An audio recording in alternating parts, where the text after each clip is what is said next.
E aí, pessoal, tudo bom com vocês? Professor Eduardo Jorel aqui. Vamos dar prosseguimento ao nosso curso de História Regional da Amazônia. Mas antes, um pequeno recadinho. Se você está gostando das nossas videoaulas, considere contribuir aqui com o nosso canal. Você pode fazer uma contribuição financeira através da chave Pix que está aparecendo aí no cantinho da sua tela. A chave Pix é um e-mail, ejorel@gmail.com. Repetindo, ejorel@gmail.com. Ou então você também pode utilizar o código QR que está aparecendo aí no cantinho da sua tela. Você pode contribuir com o valor que você quiser, tudo bem? Mas se você não tiver condições de fazer uma contribuição financeira, não tem problema, você também pode contribuir de outra maneira. Você pode curtir os nossos vídeos, você pode compartilhar com os seus amigos e dessa forma você também vai estar fazendo uma excelente contribuição. Tudo bem? Agora chega de conversa e vamos para a nossa aula. Bons estudos! Muito bem, meus amigos, então prosseguindo o nosso curso de História Regional, Amazônia e Rondônia, professor Eduardo Jorel aqui. Não se esqueça, se você puder, deixe a sua contribuição através da chave Pix, que está aparecendo aí no cantinho da sua tela, ou então você pode também utilizar o código QR, que também está aí no cantinho da sua tela. Qualquer quantia que você puder contribuir será muito bem-vinda. Tudo bem? Então vamos lá, continuando o nosso curso de História da Amazônia, agora a aula de número 4, a primeira parte da aula de número 4, cujo tema está aparecendo aí na sua tela. Vamos tratar agora sobre a exploração da mão de obra indígena na Amazônia durante o período colonial. Então se prepare aí, pega o seu material e vamos dar início então à nossa aula sobre a exploração da mão de obra indígena na Amazônia durante o período colonial, aula de número 4, primeira parte. Então, preste bem atenção que vamos tratar agora sobre aspectos gerais, características gerais do uso do trabalho indígena, da exploração da mão de obra indígena na Amazônia na época da colônia. O primeiro aspecto que está aparecendo aí na sua tela é bem fácil compreender. Os indígenas sempre foram a força de trabalho predominante na Amazônia durante o período colonial. É muito importante que você aprenda isso, porque certa vez você estudou a história do Brasil lá na sua escolinha, que no Brasil houve escravidão, e a escravidão no Brasil eram os escravizados que haviam sido trazidos da África, eram escravizados, portanto, negros africanos. Mas na Amazônia, a mão de obra predominante não foi do escravo trazido da África. Atenção a isso, então. Olha aí o primeiro item dos aspectos gerais. Na Amazônia, especificamente, o que predominou foi a exploração da mão de obra indígena. Agora, cuidado, não significa que não haviam escravos trazidos da África. Havia escravização de negros na Amazônia. Mas, comparativamente, a imensa maioria da força de trabalho explorada na Amazônia sempre foi dos indígenas, tudo bem?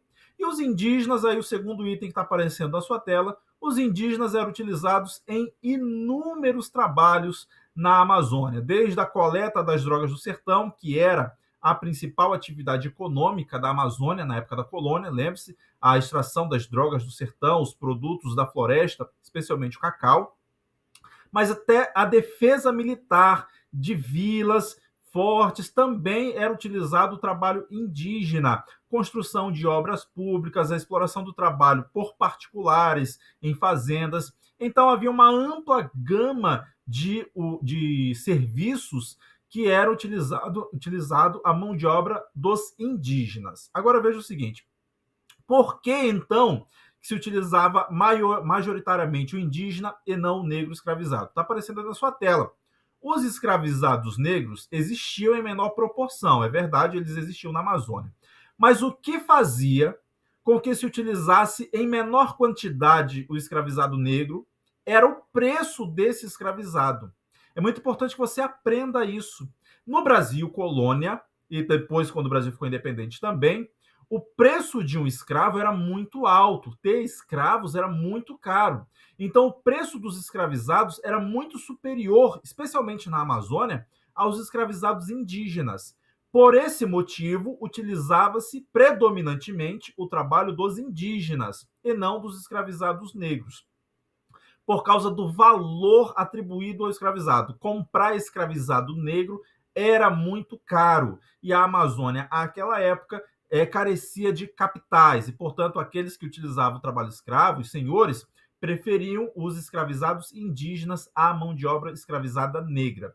Diferentemente do que aconteceu no Nordeste brasileiro, ou então no Sudeste, especialmente no Rio de Janeiro, onde se utilizava a imensa maioria dos trabalhadores, os escravizados trazidos da África. Tudo bem? Então, avançando, nosso próximo aspecto geral, as formas, então, a gente vai passar a compreender agora como que se organizava os indígenas na sua exploração do trabalho na Amazônia colonial. Está aparecendo aí na sua tela? Que os grupos indígenas que sucumbiam aos portugueses, aqueles que não conseguiam mais resistir à presença portuguesa, eram reunidos em aldeias. E essas aldeias que ficavam próximas às vilas, às cidades, eram as chamadas aldeias de repartição.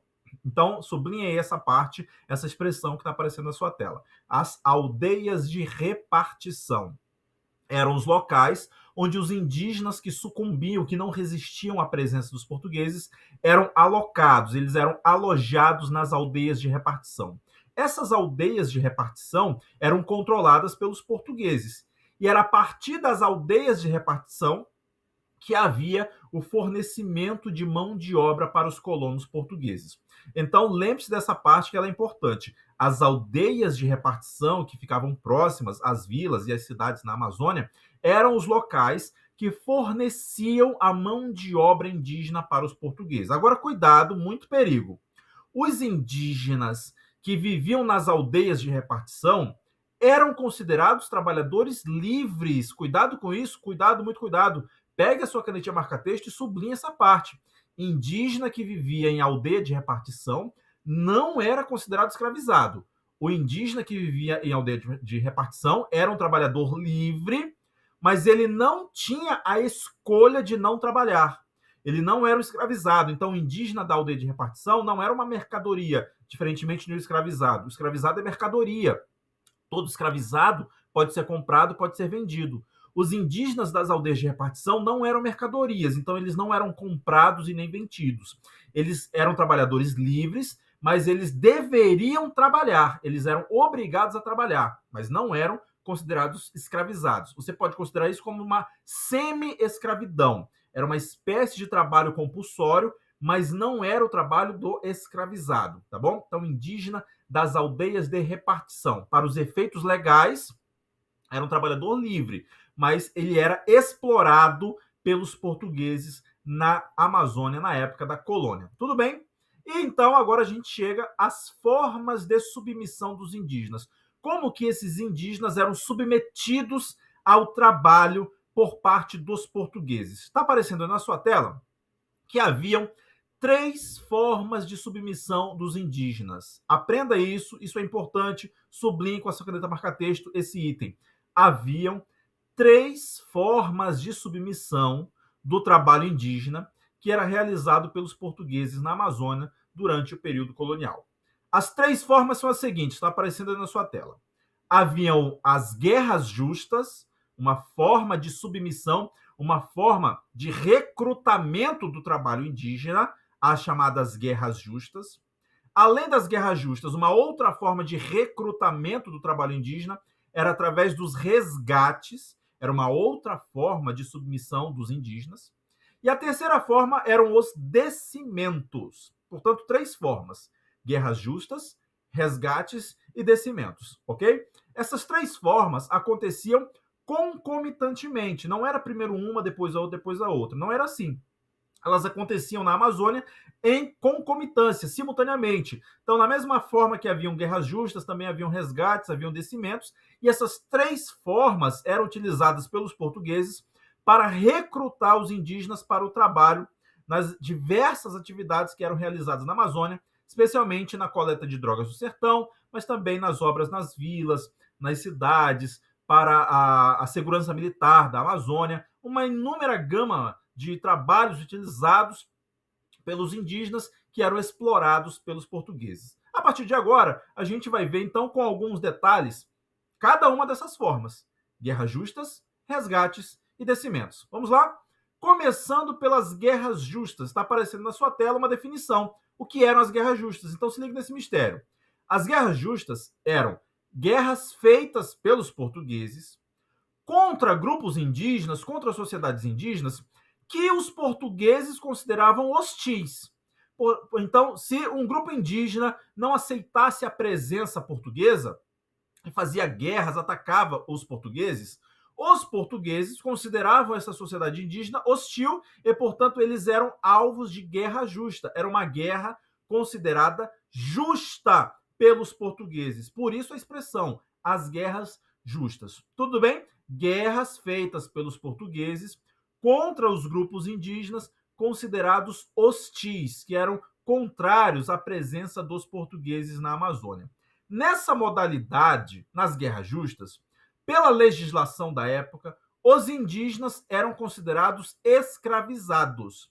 Então, a forma legal que os portugueses utilizavam para escravizar os indígenas era através das guerras justas. Inclusive, esta era a única forma permitida legalmente para escravizar indígenas, através das chamadas guerras justas. Mas a gente vai ver que, posteriormente, surgiu uma outra forma de escravizar indígenas que passou a ser legalizada. Ela tinha um prazo determinado, mas, posteriormente, ela foi legalizada de forma sem prazo definido. Então, lembre-se, guerra justa é a forma clássica para a escravização de indígenas na Amazônia durante o período colonial. Além das guerras justas, aí você está vendo uma pintura do Rugendas, um artista que veio ao Brasil no século XIX e está mostrando aí, então, uma guerra justa. Portugueses fazendo guerra contra os indígenas na floresta. Então, uma forma de apresentar a guerra justa. Avançando, agora a gente tem uma outra forma, que era chamados resgates. Agora, cuidado com os resgates. Falei a você agora há pouco que as guerras justas eram a única forma de escravização de indígenas. Por quê? Os resgates foram apresentados na legislação como uma escravização temporária, mas depois os indígenas passaram a ser escravizados por prazo indeterminado. Agora vamos estudar, então, os resgates. Está aparecendo aí para você uma definição. Os resgates eram expedições organizadas pelos portugueses, e essas expedições entravam em contato com outros indígenas para trocarem mercadorias. Então, tente imaginar que uma expedição de resgate era uma expedição comercial. Os portugueses organizavam uma expedição para irem à floresta e entravam em contato com outra sociedade indígena qualquer e estabeleciam um comércio. Um dos artigos desse comércio era o comércio de prisioneiros. Então, os resgates eram oriundos de guerras entre sociedades indígenas. Imagine que um grupo indígena entrou em guerra com outro grupo indígena. Os prisioneiros de guerra, dessa guerra entre indígenas, eram, então, comercializados entre indígenas e portugueses. Essa modalidade, o indígena resgatado, que era o indígena comercializado, era o indígena prisioneiro de guerra com outra sociedade indígena, era resgatado pelo português, mas esse resgate não era para libertar o indígena preso, era um resgate para aprisioná-lo novamente. Nessa modalidade, os indígenas que eram resgatados eram considerados escravizados também pelos portugueses. Agora, o detalhe que eu falei a vocês. A legislação inicial dos resgates previa que os indígenas resgatados seriam escravizados apenas por 10 anos. Por isso que eu falei a vocês que há esse pequeno detalhe. Mas, posteriormente, passou a se considerar legalmente que o indígena resgatado seria um indígena escravizado por tempo indeterminado. Tudo bem? Então, em todo caso, nos resgates, os indígenas eram também escravizados pelos portugueses. E um elemento adicional, na legislação que existia naquela época, os indígenas que eram os resgatados pelos portugueses eram denominados índios de corda, porque ficavam aprisionados por cordas. Então, se você encontra essa expressão em algum material, o índio de corda eram os índios escravizados pela modalidade dos resgates. Os portugueses resgatavam esses indígenas que haviam sido aprisionados através de uma guerra entre indígenas, então eram resgatados para serem escravizados pelos portugueses. Tudo bem? E aqui aparecendo uma pintura do Jean-Baptiste Debré, que veio ao Brasil no século XIX, que também está retratando aí para você uma escravização de indígenas promovidas por portugueses. Perceba ali que os indígenas estão amarrados por cordas, então há uma escravização através do resgate. Colonos escravizando indígenas do Jean-Baptiste Debré. E, enfim, chegamos agora à terceira modalidade de recrutamento da mão de obra indígena, que eram os chamados descimentos. Agora, atenção a detalhes importantes sobre os descimentos. Por quê? Nós estudamos duas modalidades, guerra justa e resgate. Na guerra justa, os indígenas eram escravizados, e nos resgates, os indígenas também eram escravizados legalmente. A lei definia que estes eram trabalhadores escravizados. Há uma diferença importante nos descimentos que vamos ver a partir de agora. Descimento, então, atenção aí à definição. Os descimentos consistiam no convencimento. Atenção que isso está entre aspas. Os indígenas, na modalidade do descimento, eram convencidos a descerem para missões. Essas missões eram organizadas pelos missionários católicos, as inúmeras ordens religiosas que vinham para a Amazônia, especialmente os jesuítas. Então, os missionários convenciam os indígenas a descerem para estas aldeias que eram construídas pelos missionários. Por isso, o descimento. Havia o convencimento para os indígenas descerem para essas aldeias construídas pelos missionários. Lá, nesses descimentos, os indígenas eram catequizados pelos missionários. Então, o trabalho de catequese era realizado nos descimentos, nas aldeias construídas pelos missionários que convenciam os indígenas a descerem para estas aldeias. Agora, detalhe, nessa modalidade, nos descimentos, os indígenas eram legalmente, pela legislação, considerados livres. Cuidado com isso, então, para você fazer uma diferenciação fundamental. No resgate e na guerra justa, o indígena, pela legislação, era considerado escravo. Pela legislação dos descimentos, os indígenas eram considerados livres. E os indígenas descidos, eram trabalhadores livres, eram repartidos entre missionários, os colonos, os fazendeiros e a coroa portuguesa, para realizar inúmeros trabalhos. Agora veja, eles eram considerados livres, mas não tinham escolha de não trabalhar. Então, era uma espécie de semi-escravidão.